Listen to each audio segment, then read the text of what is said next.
if you're that person and you've decided that you're going to make you're going to be the most highly compensated because you're the leader, or you're the entrepreneur, then the people that work for you, they're going to be compliant, but they're not going to be committed. Welcome to Motion Matters, where we shine a light on the entrepreneurial journey, sharing real stories of triumph and challenge. Guided by Jamie Tilka, we connect, inspire, and educate. This is Motion Matters. Okay. Hello and welcome to Motion Matters. This is the entrepreneurial podcast where we talk about the trials and tribulations of entrepreneurship. And today I have a very special guest with me. We both served in the military, both came from the same organization, but only met each other in the latter half of our careers. And both were looking at entrepreneurial aspects of transitioning out of the service. His was into the nonprofit side. And so I wanted to bring him on. This is Paul Toolan, and I'm super excited to have him on today. So with that, welcome to the show, Paul. Thanks for having me. I've looked at your format, and the format's like generally tends to be about 45 minutes. Yeah. That's not even going to be enough time to unpack what you've done here. Like, this is insane, man. I don't know if you remember, but there was a time during the pandemic, I did a little podcast called The Best Pandemic Ever. My friend and I, Jared, we did it. We just did it for fun. And that's what it ended up being. It was like a creative outlet. Who knows whoever listened to it? I don't know. Probably degenerates and people who are incarcerated. But I can tell you, like, I know the difference. Right. Like we had a little bit of a following, so it's not like nobody was listening. And all we did was literally recorded it over Skype. He was in Charlotte. I was in Fayetteville, in my bonus room, in his office. And we'd invite guests. But this is unbelievable. Purple curtains and neon and all kind of cameras. I mean, it's pretty impressive. It takes a hot minute to get, just for me to get to the bottom of all this. But this is pretty cool. It did take a hot minute to get it all together, too. I bet it did. Yeah, I bet it did. Well, if you can you just take a minute and kind of give everybody a once-over about who you are, where you came from, and then how you got into your current, position that you are with the nonprofit? Yeah. I mean, so you sort of already served it to me in terms of like how I was going to frame discussing who I was, because you sort of set me up to have to explain my military career. I generally don't start there, though. You know what I mean? A lot of people do, but I mean, a huge part of what we do, which we're going to get into, is helping people to realize the importance of decoupling from their identity as a soldier. I've always been decoupled from that identity because my wife has never given a crap about my military service, has never had any sense of it, so always kept me grounded. So most people this won't mean anything to a lot of people, but I was a Special Forces Battalion commander. There's only about 15 of those at any one time. No, wait, 1, 2, 3. Yeah, there's only about 15 of those at any one time, right? Now there's a few more because they expanded some stuff. But the bottom line is there's not a lot of them, right? So at least in the Army's eyes, it's considered somewhat prestigious appointment, right? Not really, but at least within that culture. And certainly if that's your career, that's considered a pretty substantial highlight, right? So I was a battalion commander of a Special Forces battalion, kind of a rare thing. You're a lieutenant colonel when you do that. And I think right in the middle of that, like at the height of that occupation, I think Christine told someone that she's like, I think he's a major. I was like, are you kidding me? I was like, what? That's like you demoted me and you took this job. So she said, look, she said, I don't care about what you do. She's like, I care about what you do around here with us, with the family. She's like, but I don't care what you do that's just what you do for a living. So I've always had that benefit of being very grounded as a result of that. So I generally don't ever walk into a situation explaining like my military resume. I always start with, talking about Christine and the boys. I have 2 boys. I gonna be a college freshman and gonna be a college junior. My wife and I are both from New England, Rhode Islanders, card carrying Patriot fans our whole lives. Which, P.S., by the way, we know the difference between everyone wants to tell you, oh, now you're going to feel the pain of being losers. And I'm like, listen, we understand what it means to be losers as Patriot fans, right? Like, I was a Patriot fan back when Grogan was around. Like, I know the dark days, right? So, but anyway, but yeah, since you set it up a different way, my background predominantly is military, right? So I joined the Army in 1986. That's not like a typo. Like they were playing Flock of Seagulls on a radio when I went to the military entrance processing station. That's a very old-fashioned sentence, right? Yeah. Most people don't even get it. No. So I joined in 86 and I retired in 2022. And if there are any young military professionals who want to know my secret to a meteoric rise of lieutenant colonel just as shy of 4 decades, I'm happy to share it with them. Right? But I did a lot in the military. But I was a conventional guy. And I was a special operations guy. I was an enlisted soldier. I was an officer. But most of my career was spent as a Green Beret for about 25 years as an officer. And I did a lot of different types of positions there, leadership positions at the low level and at a higher level. I don't like to get into too much like, oh, I was a detachment commander, battalion commander. People don't know what that is. They don't care, But yeah, so I mean, most of my career was in special forces. I grew up in 3rd Special Forces, which is at Fort Bragg, North Carolina. Nowadays, they call it Fort Liberty. I'm retired. I can call it whatever I want for the rest of my life, right? And I did a little bit of time at, I was an instructor at Fort Knox, and I did a little bit of time in 5th Special Forces Group, which is out in Fort Campbell, Kentucky. And then the majority of my time was here in Fayetteville, North Carolina, the center of the universe, Pearl of the Southeast. So yeah, I mean, that's just kind of a very broad introduction to my background, my career. As every single one of us begin to approach our time where we come to the realization and make that decision that we're going to transition out of the service, before we get too much into the meat and potatoes of exactly what it is you're doing right now, what was that decision like for you to decide that you were going to go in and work, in an entrepreneurial type of way with a nonprofit organization versus just, as you well know, could have easily got some type of contracting job or some government position and made 6 figures all day? Yeah. So as I think a lot of people who've passed through your orbit have said, there's a lot of luck and timing associated with how these decisions are made, right? And my situation was not that much different. So I can tell you that in 2018, I was starting to think about retirement because Christine and I had decided that our priority at that time was to ensure that our son started and finished high school at the same place. Not that it matters, but it was Jack Britt High School in Fayetteville, North Carolina. And so the only way to do that for me as a military officer who still had some upward mobility opportunities, I was in a position to get promoted to the next level up, which is a full colonel. And if I had gotten promoted to full colonel, which maybe I would have, maybe I wouldn't have, then I would have moved like 3 times. So I was like, okay, look, let's take charge of this now. I've been doing this a long time. So I think now is the time to get out. So I decided what I would do is in 2019, I would drop my paperwork in February of 2019. And when you say drop your paperwork, what that means is you're declaring to the Army that you're getting out. I'm not explaining to you, I'm explaining to the listeners. Yep. Because I know you know. Yep. So that's basically, I was going to declare my intention to get out.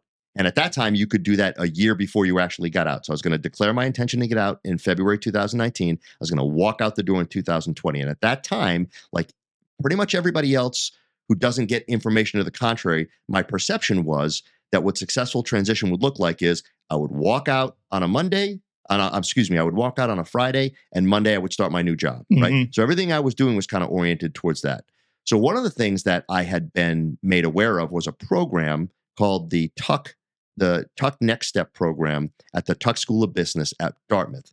And it was a 2-week program designed specifically for veterans who are military and Olympic athletes who were in transition. And at first you think, what the hell do those 2 things have in common? That doesn't make any sense. But when you stop and think about it, it's 2 constituencies that have lived a life of singular purpose their entire adult life, and then they're going to lose it. So now what, right? So that was the commonality between that. So someone told me about that. They're like, oh, you got to do it. You got to do it. You got to do it. And I was like, okay, I'll apply. So I applied for the program. This was in the fall of 2018. I applied for the program. I got accepted. I paid out of pocket, maybe $1,500 or something at the time. I put in for the leave so I could have vacation to go. So I had all this skin in the game to go do this. And the idea was I would go to this thing. I would see opportunities. I would make, some introductions and connections that would lead to my, my next career. Right about the time, literally like the same week that I got accepted into that program, one of my best friends got picked up to be a commander at a local unit here at Fort Bragg. It's the 1st Special Warfare Training Group. It's the place where every Green Beret except John Wayne and John Rambo has to go to get selected, assessed, selected, and trained, right? Yep. So he got picked up to be the commander there. And we've known each other a long time. We've done a lot of jobs together. And he called me and he said, no, he didn't even call me. I think we were sharing an office at the time. And he said, hey, I'm going to go. I got picked up for command. I want you to come be my deputy. And I thought, well, that'd be 2 more years, but I wouldn't have to move and I wouldn't get deployed because it's a training institution. So you don't ever leave there. So that would meet with our intent to keep the boys stabilized, right? So I said, all right, well, okay, sure, I'll do it. And I'll just kick my retirement down the road by a couple of years. And then I thought, oh man, I just wasted this money and this leave and I got accepted to this program. And I'm going to go there and people make offers and opportunities. And I'll have to tell them, well, I'm not getting out for 2 years. So what's the point? Then I figured, well, there's no way out of it. I might as well go. Who knows what I'll get out of it? So I went. When I went, what I realized was that not only was transition had very little to do about what you were going to do next and had everything to do with some other intangible ideas that I was trying to wrap my head around. But I knew we hadn't fully formulated what those things were. We have since. It's the very fun foundation of what we do now. But I knew it was no longer about getting a job, right? So when I came back from that program, I went to my friend who was the commander at this new unit. I said, listen, we need to stand up a program that helps our people understand that transition is more than just figuring out how to get a job. And so that's what we did. We started to stand up this program at the unit. And within a couple of weeks, I met another gentleman, colleague of mine, Drew.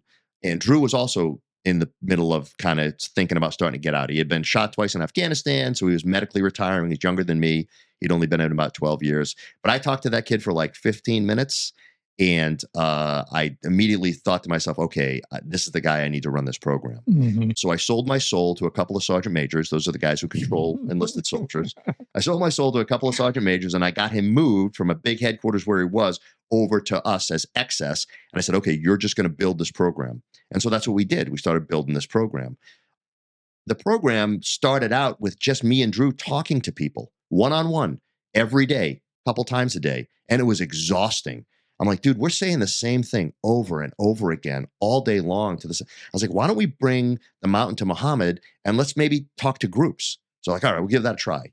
So we started talking to groups, and then we're like, okay, this works. Let's develop like a full day kind of workshop where we can cover everything. Because sometimes if you're talking one-on-one, I can't tell you everything in an hour, right? So we developed a one-day workshop. The first couple of one-day workshops, maybe 10 people show up, maybe 15 people show up. And then a lot more people started showing up, right? And then we got a call from another unit in Colorado, 10th Special Forces Group, another Special Forces unit. And they said, hey, we heard about what you're doing. And this is a really long answer to your question, so I apologize. Keep going. Yeah. So they said, we heard about what you're doing. Would you be willing to come out and share your best practices and maybe some of your stuff? We're like, yeah, absolutely. Yep. Let us come out. We'll give you everything. We'll show you what we've done, and you guys can do the exact same thing. So we went out there. We met a gentleman named Ignacio Garza, great guy, 10th Special Forces Group guy, which you grew up in first group, right? Yep. Yeah. Yep. So we went out and we met Ignacio. We talked to him for, I don't know, a couple of hours. And at the end, he was like, listen, he's like, can you guys just come do this? Because it seems like you really have a handle on it. We're like, yeah, of course. Absolutely. Now, bear in mind, we're still on active duty at the time, right? This is not a nonprofit. This is just a program, a unit level program. We're both on active duty. We're doing it on the government dime. So there's a little bit that's important, right? Because there's a what I now in retrospect refer to as a prototyping safety net. Okay, that matters. So we had a little bit of a prototyping safety net. We didn't realize we were prototyping it. People can be intentional about that, but I know that now. So we're doing this on active duty, and we went out to 10th group. We ran a workshop, and then we got a call from first group. We got a call from 7th group. So in very short order, within about a year, from 2019 to 2020, it kind of took off, and we were doing these workshops all over the place. And the commanding general, Pat Roberson, both he and the guy that I was working for were like, yeah, absolutely. You guys need to do this. Dedicate your time to doing this. So they gave us a lot of freedom and a lot of top cover and a lot of support to build this program. So we built the program, and it kind of took off. And of course, we had to label it. Everything's got to have a brand, right? I don't know if that's my brain or just, but everything has to have a brand. So I went on leave. I was gone for about a week, and we were supposed to be workshopping some brand names, right? I say workshopping, but we're just kind of noodling around with some of these. And I came back, and they had come up with Janus. And I was like, are you Are you people insane? This is the Army. We're going to create something called Janus. They're going to crucify us. I was like, that's all they'll say, right? But it turned out it was great. It worked out fine because Janus is the Roman god of transition. So it became the Janus Transition Program. Okay. So that's where the Janus Transition Program came from. And we started doing Janus workshops all over the Special Forces footprint. And about in 2021, midway through 2021, I started thinking about the future. And I was like, listen, I was telling Drew, I've been doing this a long time. And I can tell you, we've built a really great program here. If we bequeath it to the Army, it will die. And it's not because of malevolence, and it's not because of apathy per se. It's because of the passive indifference of the bureaucracy. Someone will come in, they won't be as passionate or as knowledgeable. There'll be too much turnover. It'll just go away. And we built something. So we need to figure out how we're going to take it with us. About that time, I was like, we need to take this with us and create a nonprofit. And so we kind of were like, well, should it just be like the Janus Foundation, or what should it be? And I thought, well, we're going to grow in some way. And we can talk about growth here in a minute because we're very antithetical to the growth model that most people embrace. But I said, our impact is going to grow in some way. We're going to at least want to create some room if we want to do other things. So we should probably have like a higher level umbrella organization. And so we created the Donovan and Bank Foundation. It was so named for a couple of reasons. One, I mean, everything that I brand and label has meaning. And so the Donovan and Bank Foundation was named after Wild Bill Donovan, who was a major general that started the OSS, the Office of Strategic Services, the forerunner to special operations in World War II. And then he later went on to create the CIA. And then Aaron Bank, Colonel Aaron Bank was in the OSS. He was a Jedburgh. He was like a member of a 3-man team behind enemy lines. And he later went on to create the Green Berets. So that's where Donovan and Bank came from, because we wanted it to be a little innocuous, but also we wanted it tied to our lineage and our heritage. But most importantly, and this was more fortuitous than anything else, when Donovan recruited people for the OSS, he specifically sought people that were capable of calculated recklessness with disciplined daring. And that's kind of how we run the organization. I love that. I've never heard that. Oh yeah, that was that was Donovan. And some people will look at that and think, oh, those guys are a bunch of cowboys, meaning the Donovan and Bank Foundation, our team now. But really, I like to think of us as principled. So anyway, we can get into all that, but that's essentially how I found myself at this sort of decision point of, do I want to, because I knew immediately, if we create a nonprofit and I retire, the nonprofit is only going to live and die based on my ability to raise money, full stop, right? And so when you and I, over the many conversations we've had, not with microphones and headphones, but sandwiches and sweet tea, that reality, whether you're in a nonprofit or whether you're doing it for profit, the fact that you are the one that's going to have to make it work, that's the decision point, because there's no safety net there, right? And I was lucky because Christine was like, well, we'll figure it out. You know what I mean? You have your pension, you have your, some VA disability compensation. I'm working. We'll be just fine if you want to go out. And, so I had that support, which is huge. Yeah. Because she could have been, look, I know a lot of families that can't weather that. I mean, you guys are the same as, you and Em are the same as me and Christine. Like, you're willing to take the risk together. If you're not willing to take the risk together and someone's behind you, be like, dude, where's the paycheck? What are we doing? This is not going to work. You know what I mean? Then it won't work. But I was lucky because Christine was like, yeah, okay, let's do it. But I had to make that decision. I was like, okay, how comfortable am I in fundraising? I don't know shit about fundraising. You know what I mean? But how hard could it be? And I knew it wasn't antithetical to my personality to ask people for money. My wife. So now we have a lot of relationships, right?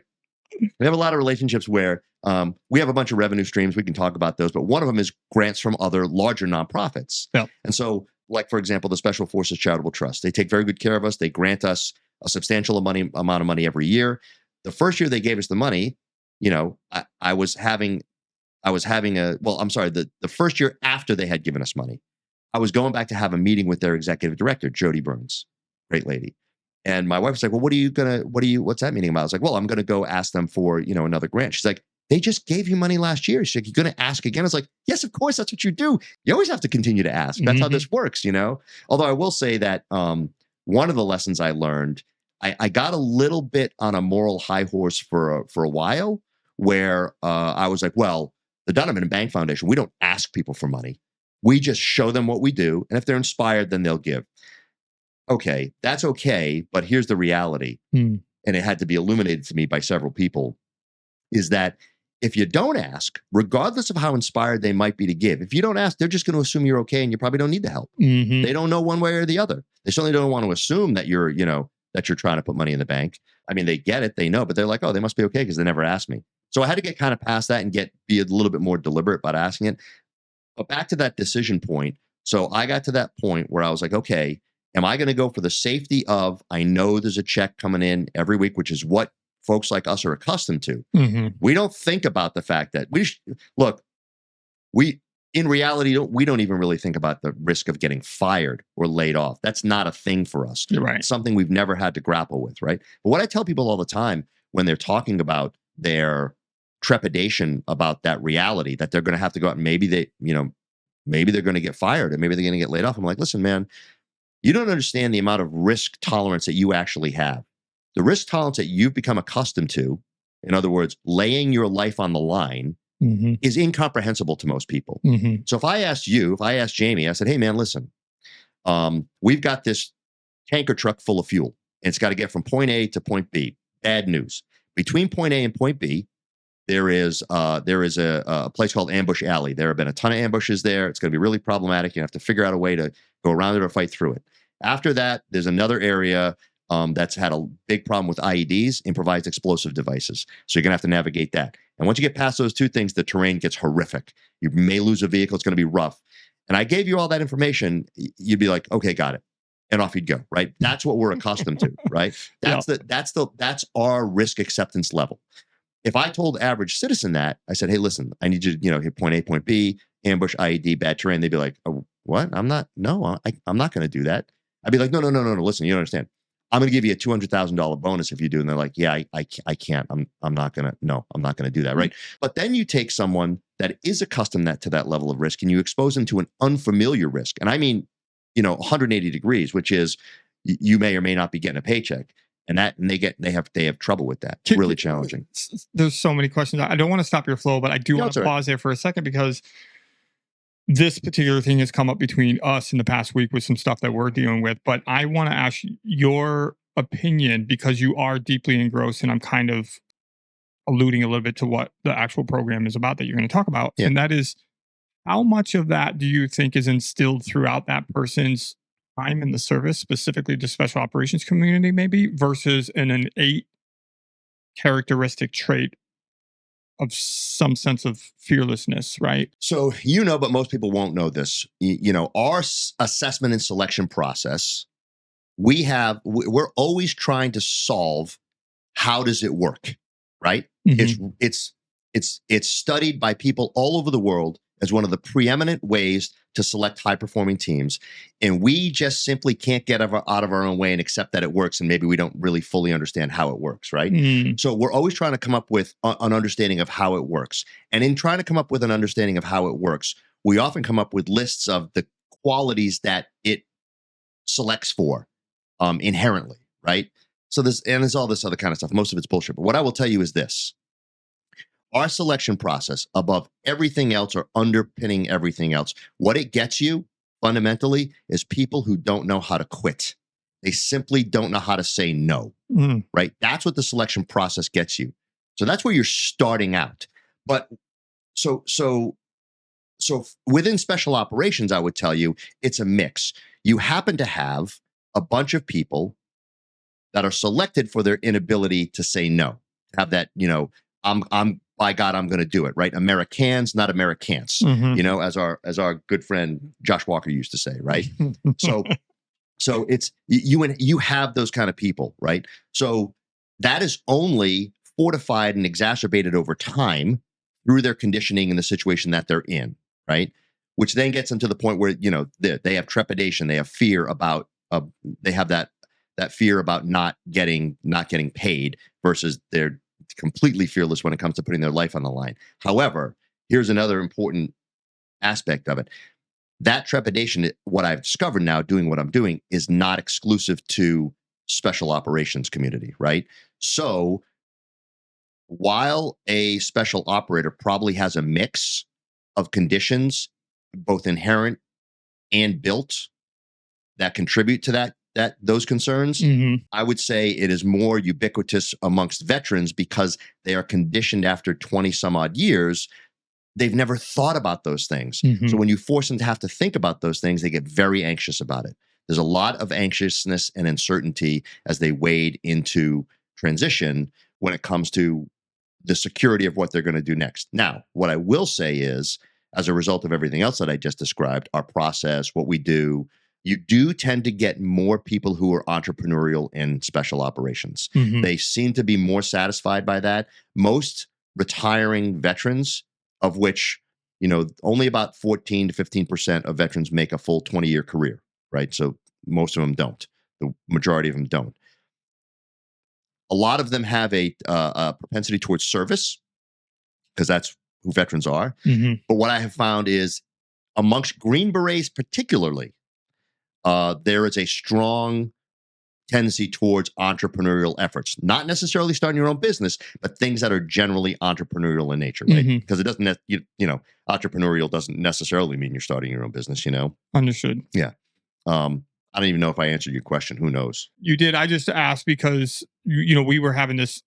I was away a couple weeks ago, and I went to this event, a paid mentorship program with somebody. I'm becoming a public speaker. Is that the Nashville thing? No, it was right after I was in Florida. Okay. And anyway, it became a really emotional moment for me, and I basically spent the vast majority of the weekend crying. And literally, the guy's trying to. He was trying to. He's been on stage with Tony Robbins and stuff, and he's just like, "What's happening?" I'm like, "I don't know, man. I have no idea." And then we went back to the hotel room, and I said, "M's like, what do you think the issue is?" I'm like, "I don't know. How does a dude that jumps out at 13,000 feet in the middle of the night and doesn't know whether you're upside down or right side up get scared?" Or I've studied Chinese, arguably one of the most difficult languages, or I started my own business with no experience whatsoever. I'm like, I fear a lying attack in me, but I don't fear taking that tank through those three obstacles you just described. It's just a process. Like, let's figure it out and let's go move forward. Anyway, long story short, is it ended up, coming back to kind of having a revelation about maybe a feeling of feeling not worthy since my childhood from stuff that happened back then. But the point of bringing it up is because it was very interesting to hear you talk about it, because we were talking about it. And when I said that to Em about being fearless to some extent, she's like, "Well, that's not possible." I'm like, "I don't know how else to explain it to you." And I use an example similar to you. I said, if somebody told me right now, you got to start walking over to California, I would just start walking. It's not a big deal. But other people would just shut down. They're like, Right. my life is over. Right. I would rather stay here and die. Okay, then die. So I think it's very interesting. And I think that in and of itself, I would love to just do, like, as you kind of suggested at the beginning, we could do separate conversations and sidebars about a million things. And I love the human behavioral, psychological aspect of a lot of things and why people are the way they are, particularly in the organization that we came from. But coming back to yours, so you did answer the question. And I think earlier you also said something that kind of segues great into talking about a little bit more of what the program is. So there you are. You've already decided that you have time and energy invested in this. You are exiting the military, and therefore you came up with your plan on how do we take this venture that we started inside the military and then branch it into a nonprofit organization that still supports the same organizations, but we're going to do it externally. And so, how did that transition for you? Like you left, and now what?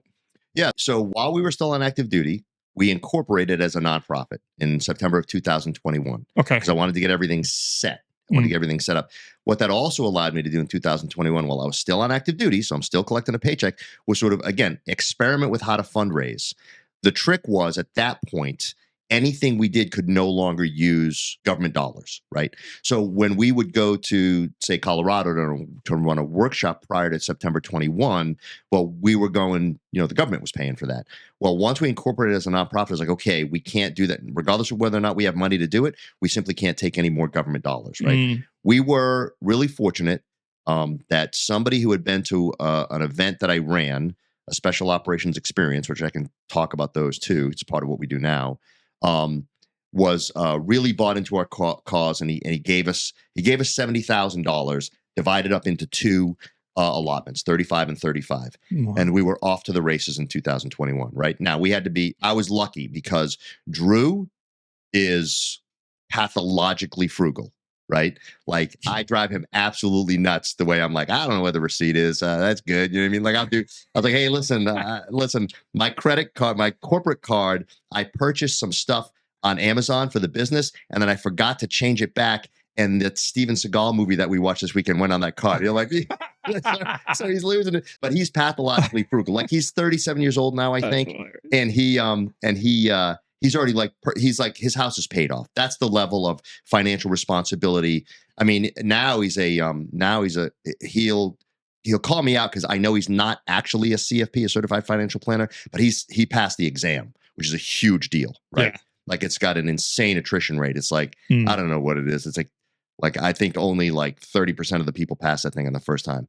So he's really, really, really good with money, is my point. That's and good. So when we got that $35,000, we were able to we were like, okay, we're just going to focus on we're not paying anybody. We're not, we're only paying for the bare minimum of what we need to get to a place, run a workshop and get back, and if we have to go one of us, we go one of us. So we had a plan to be really, really frugal about that. And I was like, okay, well, and you know this better than anybody. If we've had this conversation once, we've had 1,000 times. I was like, okay, well, we're definitely going to have to spend some of that money to raise money, right? It's an adage as old as humans themselves. You got to spend to make, right? So I was like, okay, we're going to have to invest a little to also to fundraise. And that was a huge learning process for me, right? Trying to figure out how to fundraise, how to diversify fundraising streams, if you will, revenue streams. But so in 21, we incorporated as a nonprofit. And at that point, I think I still had, let's see, September, October, November, December, January, February, March, April, May. I still had like 8 months on active duty left. Now I was on like a SkillBridge internship and all that kind of stuff so that I didn't have to go into work anymore. I was essentially done with it. But, that gave us time to start putting this all together again. And I realized this because almost nobody gets it. I had a protocol safety net, right? So I was getting paid by the Army. I didn't have to worry about raising, but I knew I had to raise a certain amount of money because by May and then by October when Drew got out, well, we didn't know when he was going to get out exactly because he was medically retiring and that can be a fluid process. But, by the time we'd have to pay ourselves something, you know what I mean? And, I'm a little bit, what would you call it? Socialist, communist when it comes to how the internal running of the organization, because Drew, I'm the executive director. Drew is, technically one of my employees, but he's the highest paid guy. He's always been the highest paid guy because he's got 4 little kids. He's got a little family. You know what I mean? Yeah. And so we do it a little bit differently, but I was thinking through, okay, how am I going to make sure that I can raise enough money to, to at least pay myself a little something. So I'm making up what I've lost as a result of retirement, but also I'm raising enough to take care of Drew and his family. That was the priority for me, right? So I had that sort of that goal in mind that I had to raise that. I knew I had to raise money so at least we could cover our expenses of things that we were doing and we could start paying ourselves. And I think in the first year after I retired, I don't think we started paying anybody until probably the end of 22 or something like that, or the beginning of 22. Yeah, I think it's great. Obviously, you're a very intelligent guy and you had all your experience in the military and stuff like that. I don't think, well, I had never started a business either, but, as you well know, I had parallel going into, real estate investing and starting these other entrepreneurial aspirations. But it wasn't until far deep into that I really understood the value that somebody brings to your organization needs to be directly correlated to the amount you pay. So going back to your earlier comment, when you had that moment where you're like, I need this guy on my team. And so it's like, okay, well, what is that worth? Now, fortunately, he probably had a vested interest, both as kind of helping you start it up, but also an emotional tie to it and a purpose and all that stuff. So that's fantastic. But I think the fact that you running the organization as the executive director understood that it's imperative to make sure that he's compensated properly in order to be able to keep him because he was such value to your organization. Yeah. That's awesome. But we built it together too, right? Yeah. I mean, so he in our workshops, he'll tell people all the time, kind of tongue in cheek, because he'll talk about how, you don't really make any money in nonprofits, but he does okay. But he basically says, if you had asked him a year before he got out, hey, you're going to go work for this nonprofit and make, a fraction of what you could make in other things, he'd have been like, no. But he's like, but what I realized is that I find purpose and fulfillment, and I'm truly, our mission statement in the Donovan and Bank Foundation is to help special operators bring closure to their warrior story and transition to a life of peace, contentment, and balance. There's nothing in there about salary jobs, any of that other kind of stuff. And so what he discovered was, and the reason it was very easy for him to come on board and for us to do this together, is because he loves it like I do.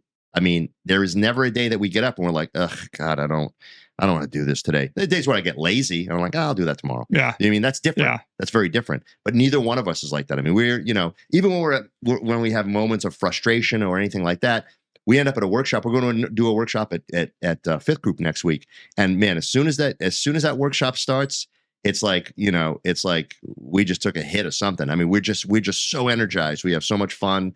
And, that was I probably could have got away with not valuing him appropriately because I knew how much he loved doing it. Yeah. But it wasn't the right thing to do either. Yeah. And what I tell him and I tell our other employee, which ironically is the guy who hired me to be his deputy, he now works for me, right? Oh, I think I saw that. Yeah. Okay, got it. So we got Drew, and then Stu Ferris is the other member of our team, right? Yeah. I worked for Stu my whole career. He was always a couple steps ahead of me, right? Mm-hmm. So he asked me to be I was his deputy when he was the operations officer at a big headquarters, and I was his deputy when he was the commander. He was the one who asked me to come be his deputy, right? Yeah. And he'll always tell guys like, hey, listen, when we're talking like future commanders, because we do a class called Leader's Role in Transition, and he'll tell these guys, he's like, hey, listen, the one piece of advice I can give you is be careful how you treat your deputy because you might end up working for him someday. But I could have, I could have easily gotten away with not compensating those guys fairly because I knew they were passionate about it. They loved it. They were going to stay. And Stu, to his credit, is always like, I mean, that guy never wants me to pay him. He's like, hey, listen, when we were first starting out, I started around a certain rate. And then as soon as I was able, I was like, hey, I'm bumping you up to this. And he's like, no. He's like, don't do that. He's like, I don't need it. I was like, it's not about that, man. I was like, I know you don't need it. I know. I mean, the other thing is we're all like family. I mean, we're very, very, very close. Yep. And I know all of Stu's financial situation, right? Yeah. I know he doesn't need the money. It's not about that. I'm not trying to take care of Stu. I'm trying to build an organization that will transcend us, that people will want to be part of, because it's the kind of organization where people get taken care of. People truly are a priority here. So it's not about, I have to look past, like, I'm just trying to take care of you because I know you and this feels right. It's like, no, I'm trying to create an organization that has that same culture so that when we all get hit by a bus or whatever happens and the next group of people come in and take over, that it's the right people coming in for the right reasons because they see what we've built. Yeah. You know what I mean? Well, I'm just pointing it out because it probably feels instinctive and intuitive to you, but I would just tell you that in my 5 years of building the entrepreneurial pathway that we have, I would say consistently, there's a lot of people that care more about squeezing a few dollars out than compensating the people that are helping them build it. Oh, and that's 100%. A problem. A huge problem, right? Because, yeah, I mean, go ahead. I cut you off on that, but no, go ahead, because I'm going to transition after you answer this. Yeah, well, I mean, I don't know that it's an answer so much, right? But it's like, I've always believed that leadership is about enabling the success of others so that they can achieve more than you achieve, which means it's never about you, right? Being a leader, it's not about you. It's about the position, whether you're there or not, whoever's there, right?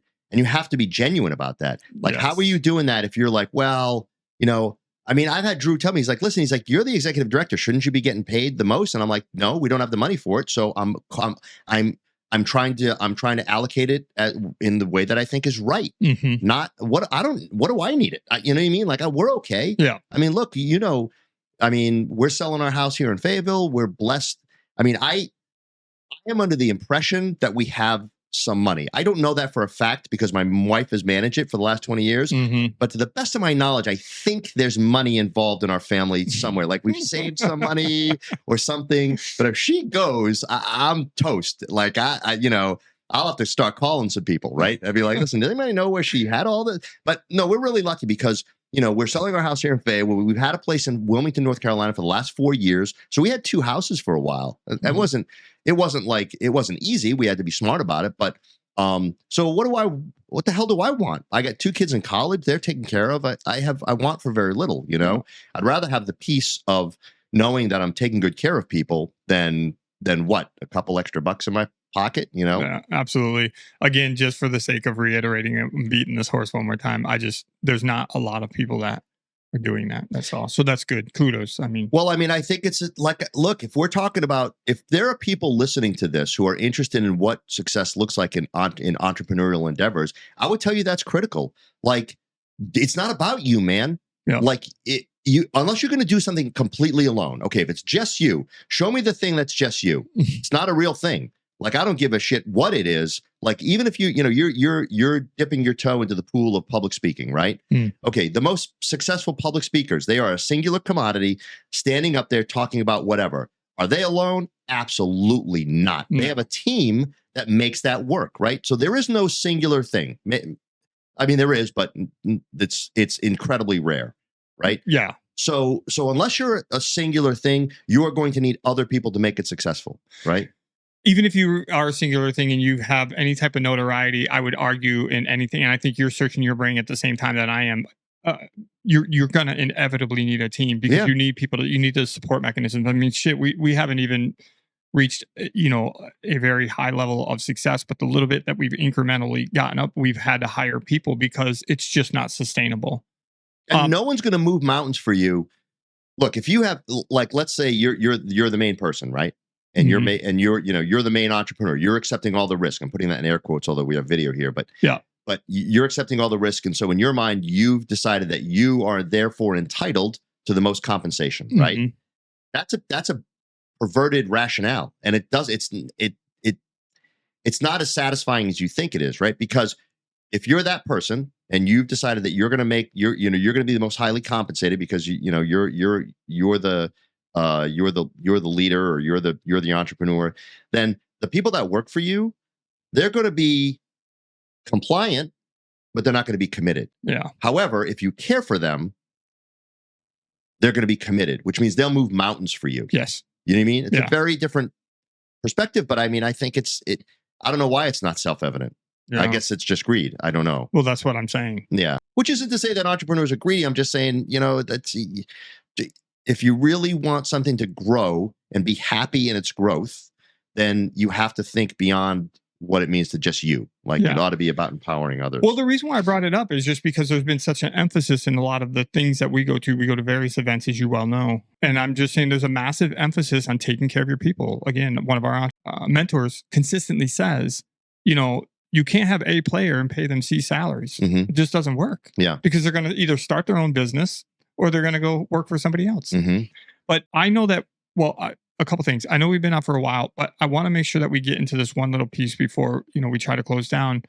And I'm actually glad that you gave that very long explanation in the beginning, because at this point in my career of building this podcast, the reality is probably 50% or greater of the people that are going to watch the show are going to be friends of mine or friends of yours, which, oh yeah, by the way, after 20, nearly 30 years of service, it's mostly service members. So I'm hoping that this will also be very educational for them in understanding what this is, because maybe not everybody knows exactly what this is. Great segue into, can we talk a little bit about what it is? I mean, you cookie cuttered it. You gave the elevator line. Let's talk about what it is that the Janus program can do for people that are transitioning out of the service. Like, how does that work? Yeah, absolutely. So as I said, the Donovan and Bank Foundation, I already told you what our mission statement is, right? And it's deliberate, right? Because what we've discovered is getting a job turns out to be the easy part of transition. Why? Because folks that come from our community have attributes that are like gold in the marketplace, right? Not their skills. Nobody gives a shit that they know how to plan. Nobody cares that they know how to shoot. None of that stuff. It's not about the skills. It's about the attributes, right? And there are a couple attributes that stand out in the marketplace, and you know this better than anybody because you have to hire people. And if you could hire people like this, you'd hire them all day long. They have energy, a bias for action. They do what they say they're going to do. They can solve complex problems with very little oversight and very little resources, and they're highly adaptable. Those 5 traits make them like gold in the marketplace. Okay, so getting a job doesn't turn out to be the easy part. I have interacted and engaged with literally thousands of transition to soft operators at this point in my journey. And I can count on one hand, this isn't hyperbole. I can count on one hand the number of people that have come to me and said, listen, man, we just can't make ends meet. I can't find a job. That never happens, Jamie. It just never happens out of thousands. So then, if getting a job is not the complicated or challenging part of transition, what is? Purpose. It's purpose, It's the unanticipated loss of purpose, identity, and community. So everything we do is built around helping people understand that, prepare for it, and be fulfillment focused instead of job focused. So the Janus program, which is where most of our time, energy, and resources are spent, essentially our number one sort of offering in the Janus program is Janus 101. It's a one-day workshop where we cover best practices, the mindset of purpose, identity, community, cultural and regulatory milestones that need to be hit along the way to retirement, financial considerations for retirement, and then other things, wellness, some other things, right? And what differentiates us from the market, because look, I gave a lot of thought and a lot of conversations with people. There are 50,000, by some estimates, 50,000 veteran service organizations in the United States. Wow. Yeah. And I was like, okay, look, are we just going to be one more veteran service organization in an unnavigable sea of nonprofits doing stuff for veterans? So I wanted to make sure that we were actually filling a gap, because there are other organizations that help with veteran transition too, special operations specific, right? Honor Foundation, Commit Foundation. We're partners with all of them. What we figured out was what no one was doing was intervening 24 to 36 months prior to separation, right? No one was doing that. And it is critical for a number of reasons. One, if I asked you today, I asked Em, I said, hey, listen, who are you?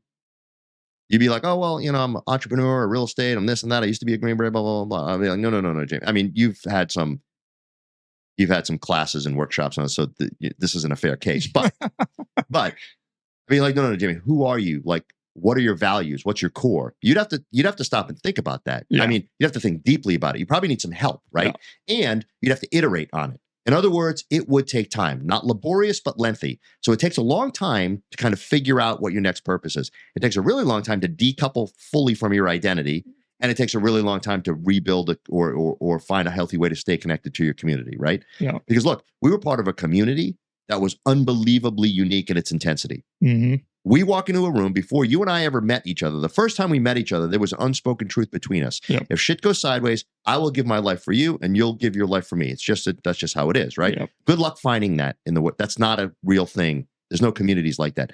So it's those three things. To solve for those, it takes time. You have to be awoken to the fact that that's what you're going to have to deal with. Then you got to start working on it, right? And then the other reason that 2 years is so important is because there's a bunch of milestones along the way that there are no institutional programs that tell you you have to hit those milestones, right? Worst case scenario is we meet somebody who's getting out in 6 months and they go to a workshop and then they come to us after the fact and they're lamenting, something along the lines of, oh man, I wish I had known about this 2 years ago. We're like, yeah, doesn't mean all is lost, right? Yeah. So that's what differentiates us. One, we're not job focused, we're fulfillment focused. Two, we focus on purpose, identity, community. And three, we start really years before any other program does, right? That's Janus 101. And we do that at every Special Forces base twice a year. We're at every Special Forces training institution once a year. We go to Germany once a year. We go to Japan once a year. Hawaii, we're all over the place. And we do this with 3 employees. And we can talk about scale here in a second, right? Mm-hmm. So that's one of the things that the Janus program does. The other thing that we do is leadership classes. So we are lucky that we get invited to various leadership programs within special operations. So there's something called the pre-command course, where they prep future battalion and brigade commanders and brigade senior enlisted advisors for their new command, their new job. They ask us to come and talk about leaders' role in transition there. We go to something called the Command and General Staff College. That's where future special operations company commanders go for like mid-level education. We speak to them. We give them a class on leaders' role in transition. So we do the Janus 101. We do the leadership classes.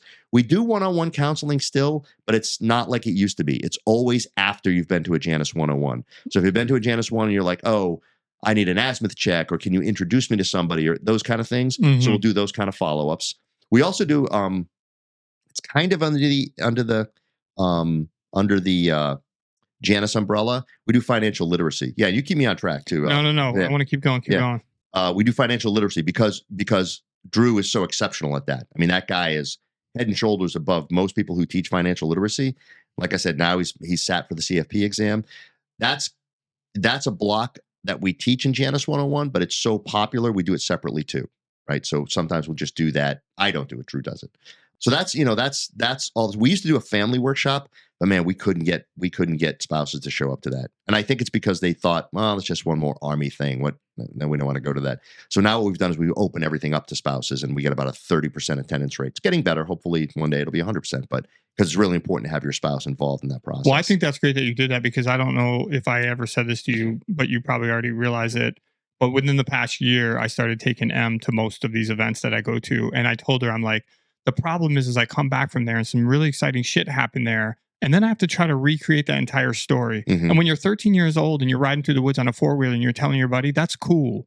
But when you're 52 years old and you want to come back, I don't want to. I want you to have been there and experience it in your own right. And you'd be like, hey, you remember when that guy said that? Yeah. So I think the fact that you guys allow the spouses, I think we just think it's very, very important. And we've super, Well, for the military folks, the reason that it matters so much is because up to that point, generally speaking, up to that point in your career, you've never really made professional decisions. You've only made professional choices, right?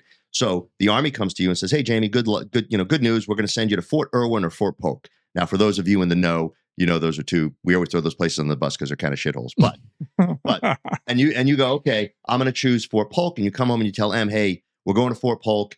These were our choices, but this wasn't me. The Army did this to us." So you have an institutional fall guide to point back to. When you get out, when you retire, your retirement orders, they don't say where you're going. They don't say what you're going to do. So if that bias for action that we tend to have kicks in, and you start planning and coming up, and it doesn't involve your spouse, and you come home and you say, "Hey, listen, I got this all figured out. I'm going to get a job. It's going to be Miami." And Emma's like, "We're not going to Miami. I hate Miami." And then the next phrase, that's the real, the most problematic one is, "Why did you do this to us?" Because there is no more institutional fall guy. All of that can be precluded if you get your spouse involved in the process early. So that's a huge component of what we try to advocate, and we keep everything open to spouses, right? So Janus, you got the Janus 101, you have one-on-one counseling, you have leadership development. We call them LPDs, leadership professional development. That's an Army term. LPDs. And then we also, to the degree that we still need to, we help units stand up their own transition programs. Pretty much all the units have them now.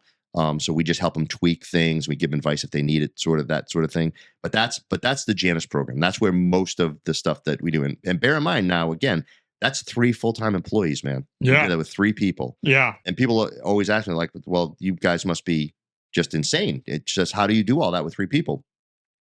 And we're very measured about how we do it. And fortunately, we have the discipline to know when to say no, which is an art, right?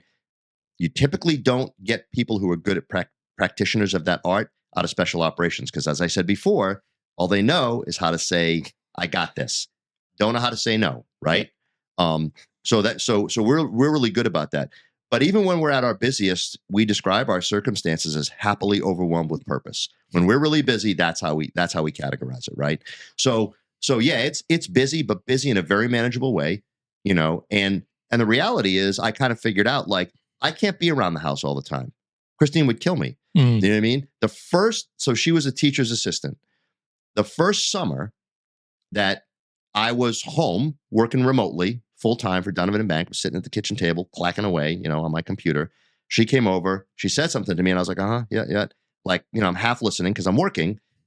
And it was the day after her last day of school. So she's going to be home for the summer. She said, hey, you can't stay here. She's like, you got to go. She's like, you got to go work somewhere else. She's like, because she said, it's not fair. She's like, you can't be there sitting there and expect me not to talk to you and expect you to be listening. She's like, so you got to go. Right. So me traveling a fair amount, like, that really works for us. That's actually a very healthy balance for us. Yeah. So that keeps us really busy. And then we have a portfolio of events that we do.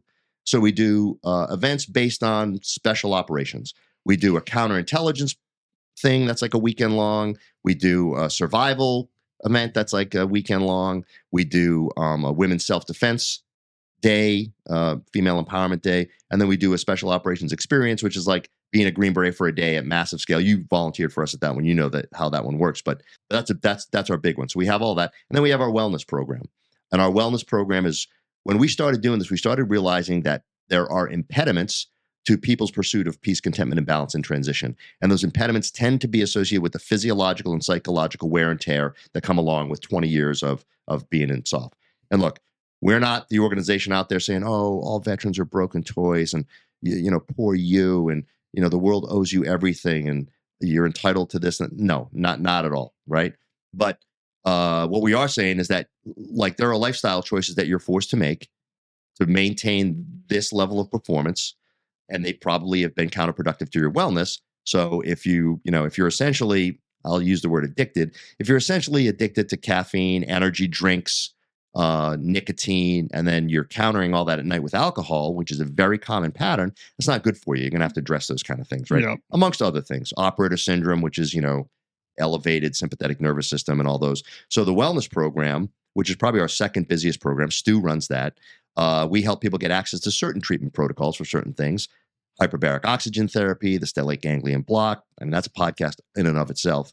But we also have partnerships with Brazilian Jiu-Jitsu academies across the nation if people want to get into that.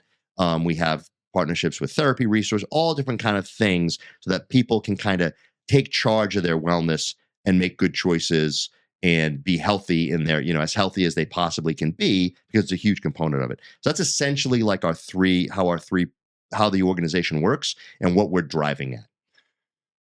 I mean, that's amazing. And there's a ton of stuff in there that I'm oversimplifying it, but basically preparation for you mentally, physically, and emotionally in order to be able to transition out. Is there actually a piece of it at one point for any, guys listening to the program in which there is some assistance with job placement? Yeah. Yes and no. And here's why it's a yes and no question. It's not like a cop-out. It's yes and no. Because part of what we do in Janus 101 is we go over all the available resources that are out there that can help them with job preparation and job placement, right? Okay. And we direct them to the ones that act as essentially fiduciaries. In other words, we direct them to organizations that aren't depending on putting somebody in a job for a paycheck, right? Because that's job placement.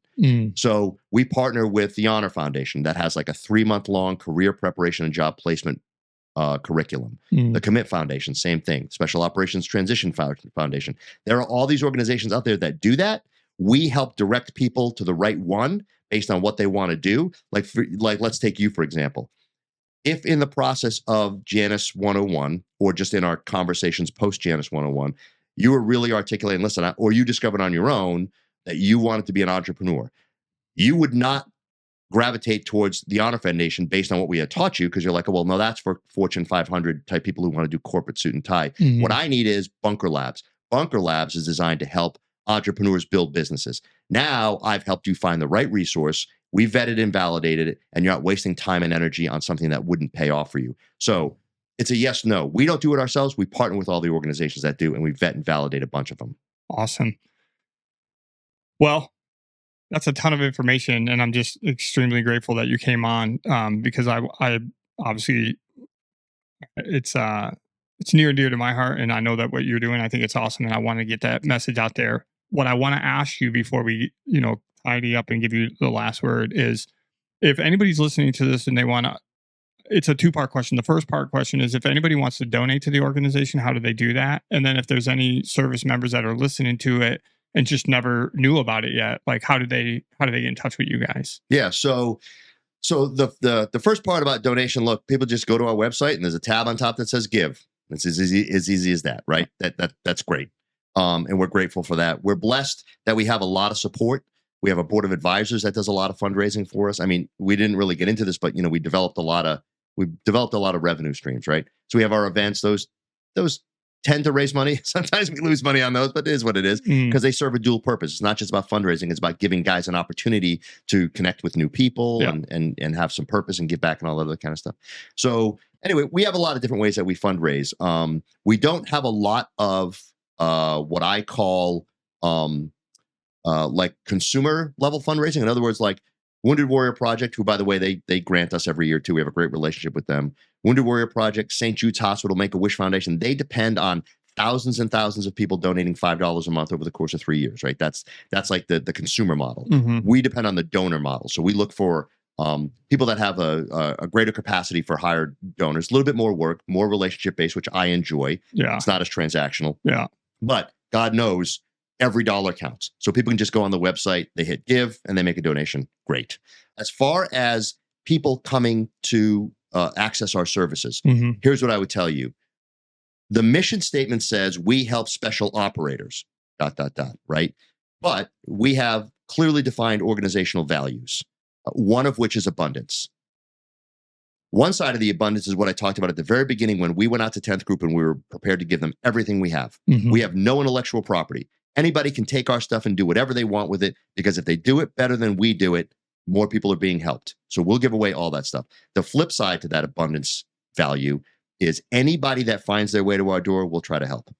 So we've had the Fort Bragg Chief of Chaplains in one of our workshops, a conventional Army officer chaplain. I wish I had known that before I dropped about half a dozen F-bombs in the workshop, but she was very gracious. She's been around soldiers her whole life, so she was fine. No, but we've done workshops for the 18th Airborne Corps senior leaders. We've done for the Golden Knights. These are all non-SOF, non-special operations units for people who don't know.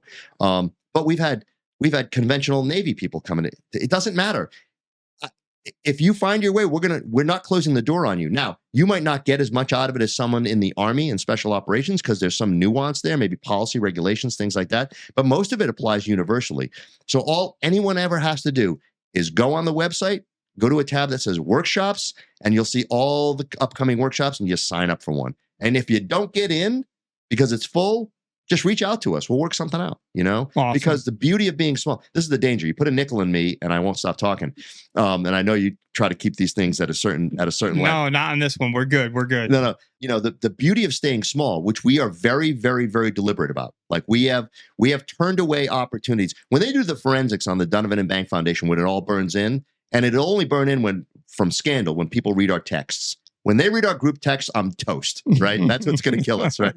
That'll do. No, when they do the forensic, I guarantee you what they'll say is they'll be like, oh, those guys were idiots. They were sitting on a gold mine. How did they not realize how to monetize this? You know what I mean? I know exactly how to do that. I'm not going to, because that's not what this is about. And if I do that, one, I invite the same thing that every large growing organization invites in, which is bureaucracy. It's going to slow down. I'm going to get disconnected. I'm not going to be able to make decisions rapidly, right? Now we're small, so we're personalized. Nobody falls through the cracks. We're personally involved in everything, and why do we need to get big? I know the breadth of our constituent base. There's a certain number of people that get out of special operations every year. Doesn't increase that much every year. It will increase over the next 20 years a little bit, because the force grew over the last 20 years a little bit every year. So it'll grow a little bit, but we're having the impact we want to have. Look, it's just like when we were on an ODA. For those people who don't know, an Operational Detachment Alpha is a special. It's the A team. Maybe you saw that on TV, right? That's the A team. But the A team is considered so powerful because it's a tactical element that has strategic effects, and that's how we run the Donovan and Bank Foundation. That's awesome. It's been awesome. You gave a ton of information, and I'm super grateful for it. And I hope that some of the guys out there are listening to it and they're able to reach out and. Well, you said part of this was predicated on like your friends listening and my friends listening. I hope there's a lot of your friends, because God knows there's not a lot of mine. If you're banking on that, I mean, this might be a low return episode. Well, with like anything with podcasting and all this stuff, it's got to be out there. Who knows who might see this a year from now? 100%. Right? And yeah. That's what I'm excited about. We're still very much in our infancy. But anyway, again, I can't thank you enough, Paul. Thanks for taking the time. Thanks for coming on. Thanks for telling everybody about it. Yeah, this is awesome. I'm really, really, at the risk of sounding condescending, I'm very proud of what you've done here. It's really, it's really, it's really cool. I'm told you, I've seen a bunch of these things. I've been on podcasts, you know what I mean? Yeah. And I've seen them, and they're not nearly at this level of professionalism. You maintain this level of professionalism, it's going to go nowhere but to great things. You know what I mean? Thanks. So it's really impressive. Yeah, it's fun, and it's close to the place that I like to shop. So we're okay. Do you go to that place? Do you go to Pate's at all? We do. I love that place. Plus, man. I got this sweet ass retro radio. That right thing's legit. Does it work? It does work. Oh, that's legit. Too bad there's no radio stations left. Well, guess what? Guess what I found? I found a Chinese radio station out there. Yeah. No, that can't be good. Well, because it has shortwave. No. Yeah. Dude, look. That thing's cool. There was a house that was being sold and it was left, and I told the people, I go, listen to me. I will do just about anything to get that thing. And they're like, I'm sorry, but unfortunately it's got to stay within the family, blah, blah. Really? Fast forward 6 weeks later, my sister calls me up. She goes, they said you can have it. And I go, shut up. And she's like, Wow. they want $150. And I was like, done. Oh, I'm like, I would have Yeah, gave him that thing's- 500. I would have given him 1,000. yeah. Because I That's love really retro cool. vintage shit. Yeah. Well, I got a typewriter I'll give you. It's an original manual typewriter. Christine got me for an office decoration, but I never found a good place for it. So it's been in the garage forever. And I can't, that's one of those things that I just can't throw away. So I'll probably put it right up there. yeah. Perfect. You can take it when you take the couch. Awesome. Thanks, Paul. Appreciate it. Yeah, man. Absolutely. This is fun.